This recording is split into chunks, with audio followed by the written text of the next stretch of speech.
Daniel's words fell like stones into a deep well that never returned echoes. Save only the child, forget about her. In the dim lantern light, shadows stretched across the mud-plastered walls, their trembling edges like mourners too afraid to come forward. Mary's cries cut through the storm outside, fierce and unrelenting, as if each sound carried a plea toward heaven that refused to bend. The midwife, Mama Kemi, leaned over her patient, her brow wet, not only from the humidity but from the battle unfolding between life and death under her hands. Outside, Ibadan's night sky cracked with thunder, the kind that rolls like a war drum announcing calamity. Daniel stood in a corner, his hands open and closing, uncertain whether to reach toward his wife or toward the child he had not yet seen. His throat burned as though he had swallowed a coal, and his heart hammered against his chest like a prisoner seeking escape. He remembered the first time he saw Mary by the market in Dugby, carrying tomatoes in a basket, her laughter ringing like bells above the crowd. She had been his light, his safe harbor, his promise of seasons beyond hardship. But tonight, every promise seemed to collapse into a single moment where choices sharpened like knives, and no matter what he did, someone would bleed. The air smelled of rain-soaked earth and blood, heavy, metallic, and unrelenting, and it carried a truth more bitter than herbs boiled for medicine. He could not hold both ends of the rope, one would slip away. Mama Kemi's eyes met his, steady, ancient, filled with the knowledge of storms endured. "Decide," she said, not cruelly but firmly, like a judge bound by duty. And so Daniel spoke, words heavier than his chest could carry, words that would live in his bones forever. Save the child. The lantern flickered as if shamed by human frailty, and Mary's eyes, oh, her eyes, sought him in that instant, filled not with accusation but with questions too large for speech, questions that would haunt the silence of his nights. He tried to say her name, but it clung to his throat like a bird trapped in a cage of ribs, fluttering but never escaping. She squeezed his hand, her strength already ebbing like a tide, and in that fleeting gesture was love, sorrow, and a farewell he refused to accept. The storm pressed against the walls with the insistence of an intruder, every drop of rain a finger tapping on the roof, every gust of wind a howl demanding witness. Mary fought, breath ragged, body trembling, her face lit by the faint glow of the lantern like a saint caught between heaven and earth. Mama Kemi worked with the skill of one who had walked this road many times, her hands steady though her lips whispered prayers with each motion. The helper moved quietly, passing water, cloth, herbs, each action a stitch in a fabric unraveling too quickly. Daniel's knees weakened, but he could not fall. His guilt was an iron rod that kept him upright. He could hear his own heartbeat louder than the storm, a drum that seemed to announce his betrayal. The cries from Mary came like lightning, sudden, fierce, each one leaving silence behind, silence so thick Daniel felt it choke him. Then, like a flute learning to play, a new sound rose into the night, thin, fragile, yet undeniable, the cry of a child entering the world.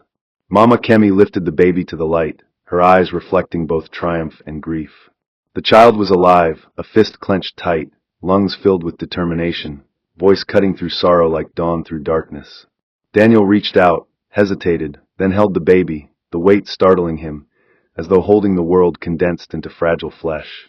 In his arms was both salvation and punishment, joy wrapped in grief, a gift stolen from the hand of death at an unbearable price. He looked at Mary, her chest rising weakly, her lips moving without sound until at last a whisper reached him, faint but clear. "Take care of our child."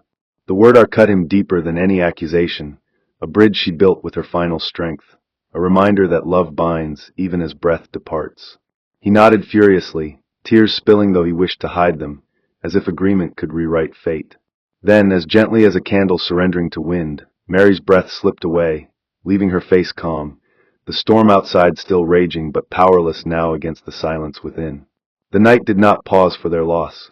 Thunder returned, rain poured harder, frogs croaked in defiance, and somewhere a rooster tested its voice too early. Life outside moved on, indifferent, while Daniel stood caught between two worlds, one where his wife's laughter still lingered in memory, and one where his daughter's cries demanded the future. He pressed the baby against his chest, rocking without knowing, his tears falling onto her face, baptizing her with grief. He wanted to shout, to tear the night open with his agony, but his voice failed him, collapsing inward like a house consumed by termites. Mama Kemi covered Mary's face with a cloth, murmuring a short prayer, one of those that knows brevity honors sorrow better than long speeches. The helper cleaned the room, moving as though each gesture might soften the edges of loss, but nothing softened it. Daniel looked at Mary's still form, remembering her humming in the mornings, her hands smoothing his collar, her laughter chasing shadows from their small home. He wanted to fall at her side, to beg forgiveness, to trade places, but the weight of the child in his arms reminded him of his choice. Responsibility pressed down heavier than the sky, and he knew there was no return. Outside, neighbors peeked from their verandas, umbrellas tilted, eyes filled with unspoken words. Some pitied, others judged, but none dared come close, for grief is contagious, and silence is a fence that warns others away. Daniel stepped into the rain, the baby swaddled in cloth, and the city of Abaddon received him like a witness unwilling to testify.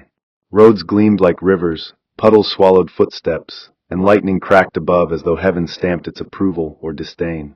Each step home was longer than the last, his body a drum echoing with guilt, his heart a gourd filled with water that sloshed and threatened to spill.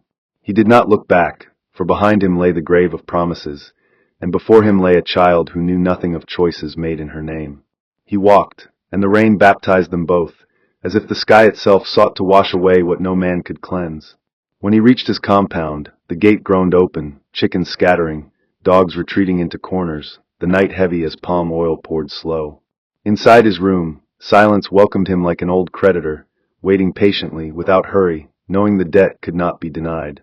He placed the child on the bed Mary had sewn with her own hands, patterns of leaves still bright, though their creator would never touch them again. He tucked her gently, watching her tiny chest rise and fall, each breath a miracle, each sound a reminder of what had been lost. His eyes wandered the room, Mary's scarf hanging by the window, her half-finished embroidery, her books curled by damp air. Every corner whispered her name, every object stood as a witness, accusing or forgiving, he could not tell. He boiled water, poured tea into 2 cups, placed one by Mary's chair as he always had, though tonight she would not drink. Steam rose like a ghost, curling toward the ceiling before vanishing into nothing, much like her presence. Daniel sat on the floor, back against the wall, the child's breath soft in the silence, and whispered into the night, "I am here." The words felt fragile, but in them was a promise, shaky yet determined, that he would carry the burden laid upon him. Outside, the storm finally began to ease, the rain softening to a whisper, the city exhaling after its long cry. But inside the room, grief sat unmoving, and Daniel, holding the weight of both love and loss, realized the night had only just begun. The house that once rang with laughter became as quiet as a graveyard, the silence stretching across its walls like cobwebs forgotten in corners where no broom dares reach. Daniel moved about the rooms like a man wandering a forest he no longer recognized, each step hesitant, each glance colliding with memories that refused to lie still. Mary's chair by the window remained untouched, its fabric still holding the impression of her body, as though waiting for her to return from the market with baskets of peppers and yams. Her scarf hung limp beside the bed, the faint trace of her perfume stubbornly clinging to its folds like a last act of defiance against absence. At night, when the rain returned, Daniel lay awake, listening as drops tapped against the roof in patterns that reminded him of her voice calling his name. The neighbors' whispers crept through the compound walls like smoke. Some said he was unlucky. Others muttered that a man who could choose his child over his wife had salt instead of blood. These words clung to him when he fetched water, when he bought bread at the roadside, when he carried Eliza on his back through Abaddon's bustling streets. Still, he did not answer them, because silence can be a shield, even though it often cuts as sharply as a blade. He poured himself into fatherhood, rocking Eliza to sleep, singing clumsy lullabies that broke in the middle, feeding her carefully as though every grain of pap carried the weight of redemption. Yet, no matter how tenderly he held her, he could not shake the truth that each smile she gave was borrowed from the woman no longer there. Every time he looked into her eyes, he felt torn in two, one half longing for the wife he buried in silence, the other half bound to the child whose breath tethered him to the world. The nights were the hardest, when shadows stretched long and unkind, when the world outside his window slowed to a hush broken only by the occasional barking of dogs, or the whistle of night watchmen passing by. Daniel would lie awake, staring at the ceiling, waiting for sleep that came like a stubborn debtor, always late, always reluctant. Sometimes he thought he heard footsteps in the corridor, soft as palm fronds brushing against each other in the wind, though he knew no one was there. Once, he awoke to find Mary's embroidery moved from the box to the window ledge, the needle resting in a way that suggested unfinished work had been picked up again. He froze, the child breathing gently beside him, and told himself he must have forgotten where he placed it, though he knew his memory was not so careless. The air in the room sometimes thickened, heavy like the harmattan fog over Makola Hill, and he would find himself whispering Mary's name without meaning to, as though her absence carried ears that still listened. Eliza would stir in her sleep during these moments, a smile playing at her lips, and Daniel wondered if children dreamed of the faces they had never seen. There were nights when the storm outside roared like the night Mary died, and Daniel heard her voice in the thunder, faint, questioning, repeating the words he could not silence. "You chose." He would clutch Eliza closer, his chest aching, and whisper that he did what he had to do, though even as he spoke, the words felt hollow, like drums beaten on cracked leather. He found himself praying less, for prayer seemed like a door he no longer had the key to, and instead he kept conversations with silence, with shadows, with the echoes that visited when the lantern dimmed. Days rolled into months, and Eliza grew, her laughter filling corners Daniel had long abandoned to sorrow. She had Mary's smile, wide and unguarded, and when she toddled about the yard, neighbors would murmur that blood never lies. Daniel tried to bury his grief in routine, waking early to sweep the compound, cooking yam porridge with too much pepper, because Mary was no longer there to taste and correct, taking Eliza on his back through Bodija Market where women sold plantain, and called out prices like chants. The city seemed unchanged, the buses still clattered along Dugby Road, the hawkers still pressed cola nuts into weary palms, the air still smelled of fried akra in the mornings, but Daniel felt like a stranger inside its familiar arms. Ibadan did not pause for him, and he did not expect it to, for the earth never stops spinning because one man stumbles. Yet, even as he tried to live, the house carried its own rhythm, a rhythm of absence, every object still echoing Mary's touch. Eliza would sometimes pick up Mary's scarf and wrap it clumsily around her shoulders, swaying as though imitating steps she had never seen. Once, Daniel caught her humming a tune, soft, halting, but unmistakably Mary's, though he had never sung it to her.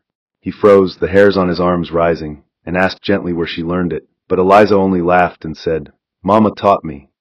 His heart clenched, and he scolded her not to speak such things again, but the words left his mouth brittle, for deep inside, he feared the child might be speaking truth.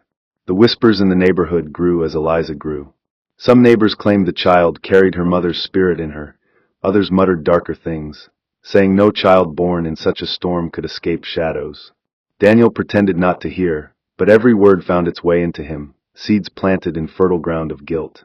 He noticed how Eliza sometimes paused in her play to stare at corners where nothing stood, or how she reached her hand out as if holding someone else's fingers. Once at dusk, he saw her standing by the doorway, nodding and smiling as though in conversation with an unseen visitor. When he called her, she turned, eyes shining, and said simply, "Mama said she never left us." His knees buckled, and though he wanted to scold her again, his tongue refused to move. That night, he sat in Mary's chair for the first time since her death, the fabric still faintly smelling of her skin, and held his head in his hands. Silence pressed upon him, thick, suffocating, and yet beneath it he thought he heard the faintest sound of humming, the same lullaby that had carried Eliza to sleep. He told himself it was the wind, the creak of wood, or his weary mind inventing comfort. But deep inside, he knew Mary's presence had never left the walls, waiting, listening, asking only for one thing, for her story to be told to the child who bore her name in her blood. Eliza's childhood unfolded like a tapestry stitched from equal parts laughter and shadow, each day carrying both the warmth of her innocence and the cold hand of her mother's absence. By her 5th year she was already quick with her tongue, darting about the compound like a bird let loose from its cage, her voice ringing with questions Daniel found himself ill-prepared to answer. She wanted to know why the women in the market sometimes stared at her, why the older children refused to share their skipping ropes, why the air in their house always seemed heavier than in others. Daniel would mutter vague words, avoiding the sharp edge of truth, but children sense what adults try to bury. Eliza carried Mary's face, her almond-shaped eyes glowing like coals that never fully dimmed, her smile capable of brightening even Daniel's most reluctant mornings. Yet there were moments when her gaze lingered too long in empty corners, her lips moving as though in silent conversation with someone unseen. Once, as dusk painted Abaddon in shades of bronze, Daniel watched her lift her small hand, palm upward, and hold it steady in midair. He asked her what she was doing, and she said matter-of-factly, "Mama is holding me." The words struck him like an arrow loosed without warning. He felt his chest tighten, his breath shorten, and though he wanted to correct her, the firmness in her tone disarmed him. He had lived with whispers of Mary's presence, objects misplaced, lullabies hummed in the night, a perfume lingering too long in the air, but hearing it from the lips of his daughter made the unspoken undeniable. That night, as crickets began their symphony and the lantern flickered low, Daniel sat by the doorway long after Eliza had slept, staring into the darkness as though it carried an answer. The neighbors had their own interpretations, none of them gentle. Some said Eliza was touched by the spirits, destined to see what others could not. Others insisted Daniel's silence had invited Mary's soul to remain restless, tethered between earth and the beyond. At Bodija Market, a woman whispered that children born in storms often carried storms within them. Daniel pretended deafness, but each word burrowed into him, worms and yam that no knife could entirely cut out. The truth was, he too felt the unease. He saw how Eliza sometimes hummed tunes he had not taught her, how she recited fragments of prayers Mary used to whisper before sleep, though Daniel himself had forgotten them. He noticed how she sometimes woke in the middle of the night and padded across the room to sit at the foot of Mary's chair, her small form glowing faintly in the lantern light, as though waiting for a story that never came. Once, he found her drawing shapes in spilled Gary on the floor, shapes that resembled flowers Mary used to embroider. When he asked her who showed her that, Eliza shrugged and said, "Mama said I should finish what she started." Fear prickled Daniel's skin like nettles. He carried Eliza to bed and forbade her from such talk again, but the words tasted brittle, lacking conviction. As the Yoruba say, a child's mouth does not lie without a spirit moving it. Daniel found himself pacing his room in the nights that followed, torn between protecting Eliza from things unseen and protecting himself from truths he could no longer suppress. Still, Daniel tried to keep life ordinary. He sent Eliza to fetch water with other children, though they teased her when she stared too long into puddles, claiming she was waiting for spirits to speak. He walked her to the mosque where she joined other girls learning verses, though sometimes, mid-recitation, she would turn her head suddenly, as though answering a voice outside the walls. Ibadan bustled around them, indifferent to their quiet struggles, the Okada riders weaving through traffic, the bus conductors shouting Dugby, Dugby, at the top of their lungs, the market women bargaining with customers as though each word was a duel. The city gave no shelter for ghosts, but Daniel's house carried shadows like an heirloom. At night, when the rain fell, he would sometimes hear Eliza giggling in her sleep, and once she whispered clearly, "Mama, don't go yet." Daniel froze, listening, his skin crawling, his throat parched. He wondered if Mary truly lingered, or if his guilt had grown legs and now walked about, speaking through the mouth of his child. He remembered the promise Mama Kemi once mentioned, that Mary had asked him to let the child know her name. He had failed to keep that vow, burying Mary's story in silence as though forgetting could protect him. But silence, he was learning, is like water behind a dam. It waits, presses, and eventually breaks through, carrying everything in its path. One evening, as harmattan winds began to settle dust upon rooftops, Daniel found Eliza sitting beneath the mango tree in their yard, her small hands clutching Mary's old scarf. She had wrapped it around herself, and in the fading light, she looked so much like her mother that Daniel's chest ached. She was humming softly, the tune unmistakable, the same lullaby Mary had sung to him in the early days of their marriage. Daniel's feet felt rooted, as though the earth itself held him still, forcing him to listen. When Eliza noticed him, she smiled, unbothered, and said, "Mama told me you're afraid of her voice, but she says it's just love." Daniel could not reply. He turned and walked into the house, his hands trembling, his heart a drum struck by too many sticks.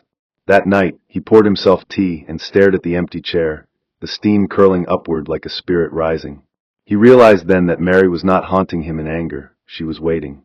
Waiting for him to speak, to keep his word, to let their child know her story.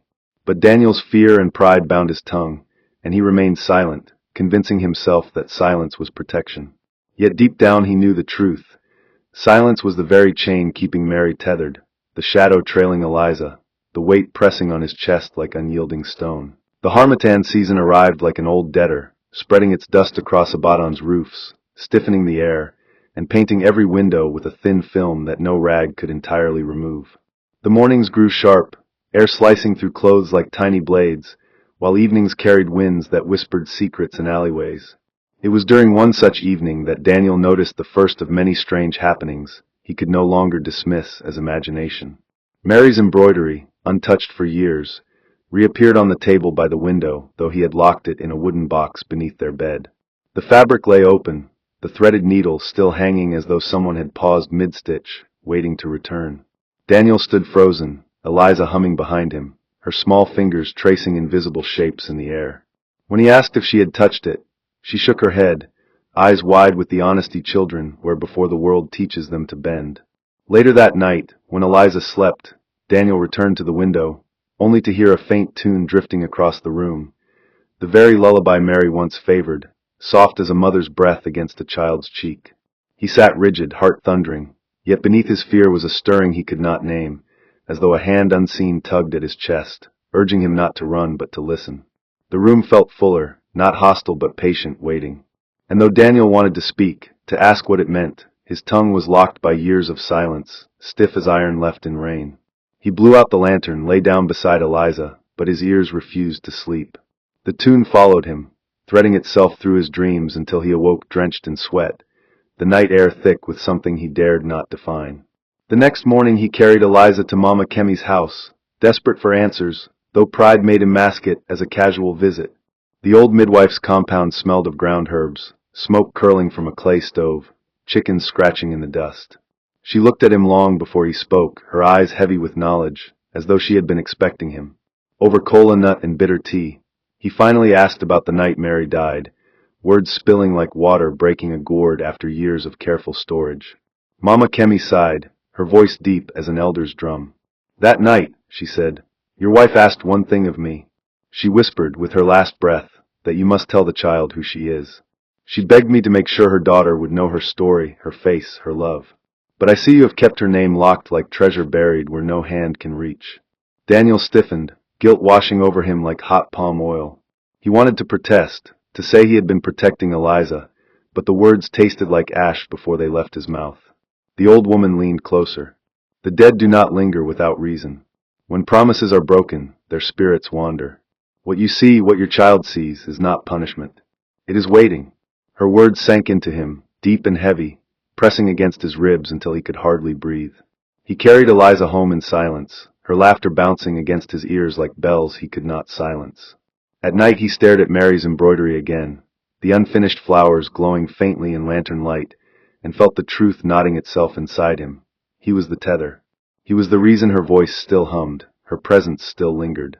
Yet even then, pride and fear clenched his jaw, and he chose silence once more, though silence now felt like poison gathering in his blood.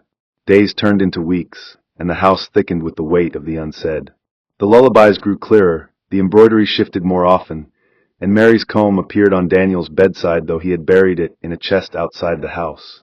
Eliza seemed untouched by fear, as though she was growing alongside both parents, one living, one unseen.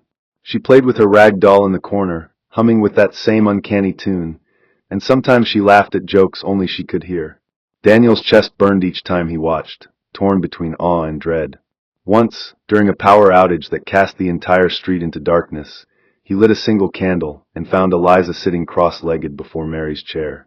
She was listening, head tilted, as though catching a story told in whispers Daniel could not hear. When he called her name, she turned slowly, eyes luminous, and said, "Mama said you don't want to talk about her, but she doesn't mind waiting." The words pierced him like arrows, each syllable a reminder of promises unfulfilled. He shouted at her without meaning to, his voice sharp, commanding her never to speak like that again. Eliza burst into tears, her sobs filling the house, and for the first time Daniel felt Mary's presence not as a lullaby, but as a sigh, heavy, disappointed, wrapping itself around him like cold cloth. That night he could not sleep. He sat by the doorway until dawn, watching Ibadan streets come alive, vendors calling, children chasing each other barefoot, buses honking, life indifferent to his haunted silence. He pressed his face into his palms and wondered if he was the ghost, the one who had trapped himself in a half-life of guilt. For the first time, he admitted quietly in the dark, "Mary, forgive me." The words felt both foreign and familiar, like a language he once knew but had forgotten how to speak. Yet Daniel's heart remained stubborn, caught between pride and release. He tried to drown the presence with noise, turning up the radio when lullabies drifted, leaving the house more often, working longer hours at the shop where he sold building materials, as if bolts and nails could anchor him against the storm inside. But silence has its own persistence, and spirits do not fade because one refuses to listen. The more he ran, the louder the house seemed when he returned, chairs creaking where no one sat, the kettle hissing though no fire was lit, Eliza murmuring softly in her sleep as though continuing conversations with someone unseen. One evening, while returning from Bodija, Daniel saw a woman at the edge of the street, her figure strikingly similar to Mary's, her wrapper tied the way Mary always did, her head tilted in the same gentle fashion. His heart leapt, feet stumbling, but when he blinked she was gone, leaving only dust rising in the fading light. He hurried home, pulse hammering, only to find Eliza standing at the gate, smiling. "Mama said you saw her," she said plainly, and ran inside to fetch her doll. Daniel stood there, trembling, unable to enter for a long while. He finally realized the truth he had been avoiding. Silence was not keeping Mary away, it was keeping her here.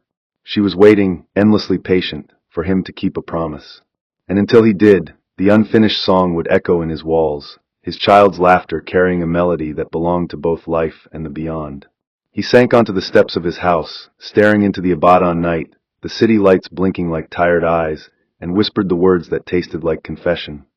"I have tied you here, Mary, and only I can untie you." The morning of Eliza's 6th birthday came with the kind of brightness that makes even dusty streets shine, as though coated in honey. Daniel had woken early, determined to carve a little celebration from the fabric of their modest life. He swept the compound till the red earth glistened, bought akra from a roadside woman, and even bargained for a ripe pawpaw that gleamed orange in the sun. Eliza danced about in her yellow dress, a gift Mama Kemi had stitched, her laughter scattering into the air like birds startled from trees. For a moment, Daniel allowed himself to believe that joy had finally returned, that the shadows which had clung to them for years had loosened their grip. Neighbors peeked in, offered blessings, and left with smiles. Children sang clapping songs and played in the dust. The air smelled of fried beans, dust, and faint hibiscus, the aroma of ordinary life. Daniel watched his daughter blow out the candle he had managed to place on a small piece of bread, her eyes alight with wonder, and his heart swelled.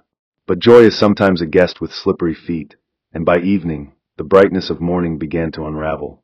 Eliza's laughter quieted, her steps slowed, her skin grew hot beneath Daniel's hand. At first he thought it was simple fatigue from play, but when her body shivered though the air was warm, and her lips muttered words too faint to catch, a chill gripped him. He called her name, shook her gently, but her eyelids fluttered as though carrying a weight too great. Panic clawed at him.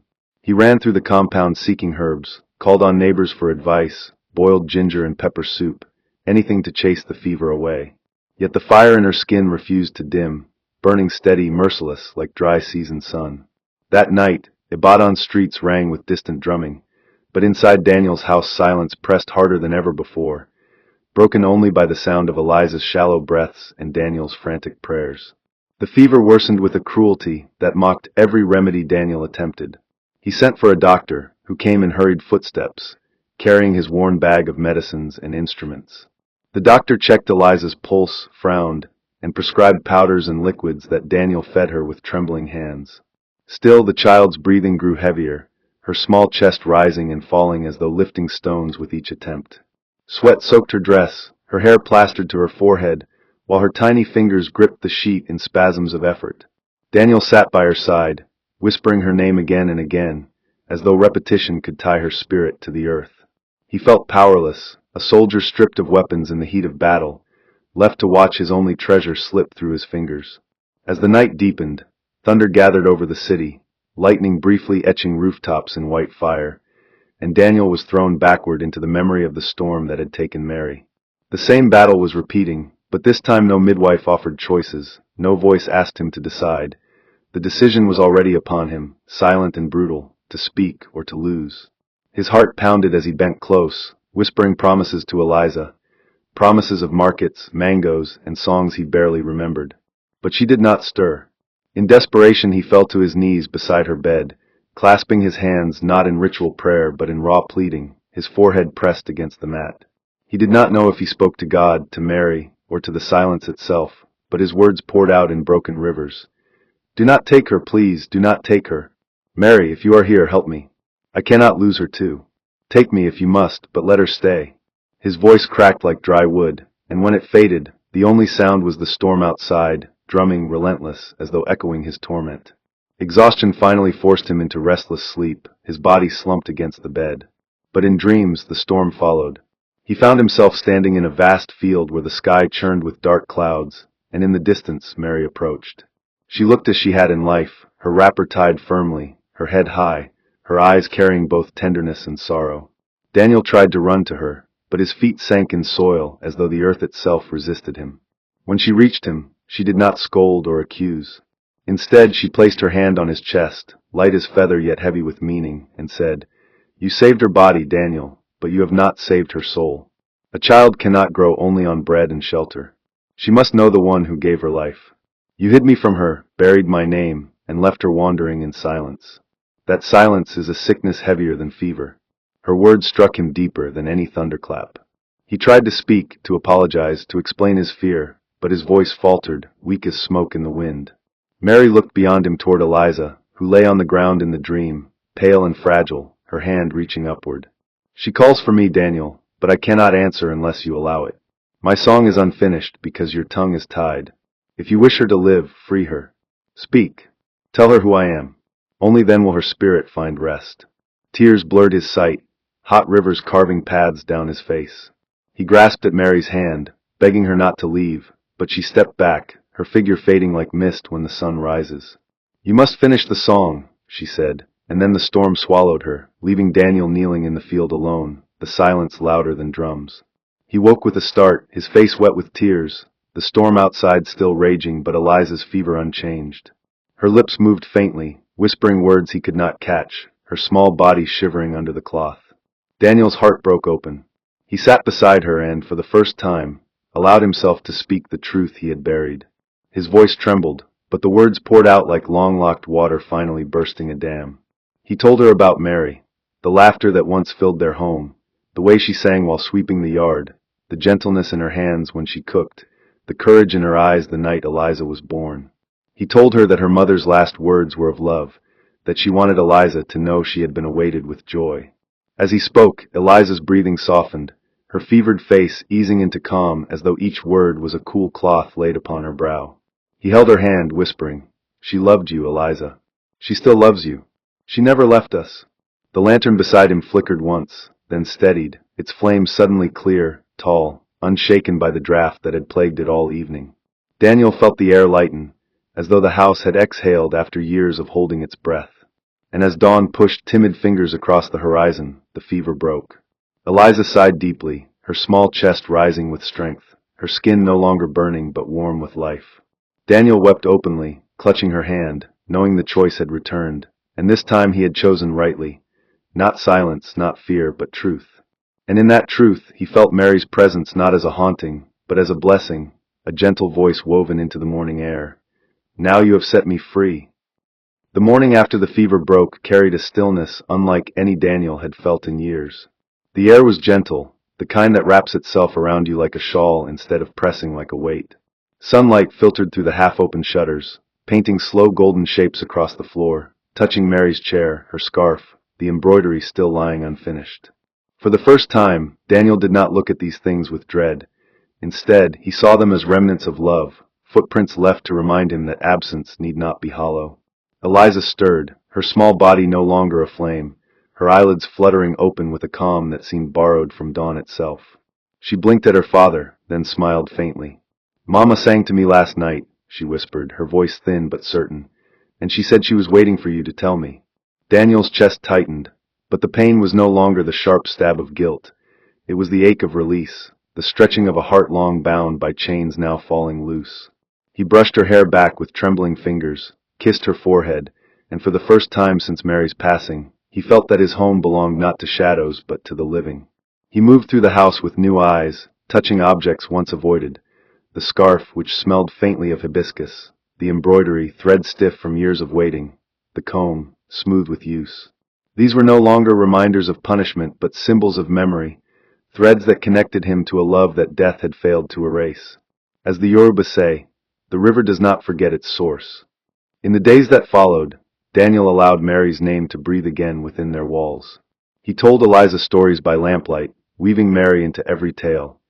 How she once chased a chicken across the yard in laughter, how she sang when rain pounded the roof, how she bargained fiercely at Oi Market, but always returned home with something sweet for them both. Eliza listened with rapt attention, eyes glowing, her laughter mixing with the echoes of her mother's spirit until the house felt alive in a new way. Daniel found that speaking Mary's name lifted a weight from his chest, as though each syllable carried away a stone he had been hoarding in secret. Neighbors noticed the change too. Where once Daniel walked with his shoulders bowed, avoiding eyes, now he moved with a steadiness that spoke of reconciliation. Some whispered still, but their words no longer pierced him. He had discovered that the heaviest chains are the ones we forge ourselves, and breaking them requires only the courage to speak. Eliza herself seemed lighter, her steps quicker, her laughter louder, as though a shadow had been lifted from her. She no longer sat staring into empty corners. Instead, she carried Mary's memory with pride, asking for more stories, more songs, more of the mother she now knew through her father's words. One evening, she took Mary's scarf, wrapped it around her shoulders, and danced about the compound, singing the lullaby her father had finally taught her. Daniel watched with tears in his eyes, not of sorrow, but of gratitude. The unfinished song had found its ending, stitched not in silence, but in remembrance. The time came when Daniel knew he must do what he had long avoided: take Eliza to Mary's resting place. The cemetery lay on the outskirts of the city, where the red earth stretched wide and mango trees cast long shadows across graves marked with simple stones. He carried Eliza on his back part of the way, her arms wrapped around his shoulders, her breath warm against his neck. They arrived at the mound where Mary lay, the soil marked by weather but still adorned with the faint traces of flowers neighbors had placed in the early days. Daniel knelt, placing the unfinished embroidery gently on the ground, smoothing the fabric as though tucking it into bed. Eliza knelt beside him, small hands folded, eyes wide with curiosity and reverence. Daniel's voice trembled as he spoke aloud for the first time at Mary's grave. "Mary, I failed you for many years, but I have told her now. She knows you. She carries you in her laughter, in her eyes, in her songs. Forgive me for the silence. I see now that silence is not protection, it is forgetting. And forgetting is the true death." The wind stirred, lifting the edge of Mary's scarf draped across Eliza's shoulders, fluttering it gently as though unseen hands caressed the cloth. Eliza smiled and whispered, "Mama is happy." Daniel bowed his head, tears wetting the earth, but they were tears of peace, not torment. For the first time, the cemetery did not feel like an end but like a doorway, and Daniel felt Mary's spirit step through, not to linger in sorrow but to rest at last. When they returned home, Ibadan greeted them with its usual bustle. Hawkers calling at intersections, buses honking impatiently, children chasing tires along the dusty roads. But within Daniel's heart, the noise no longer clashed. It blended into a rhythm, a song that honored both the living and the dead.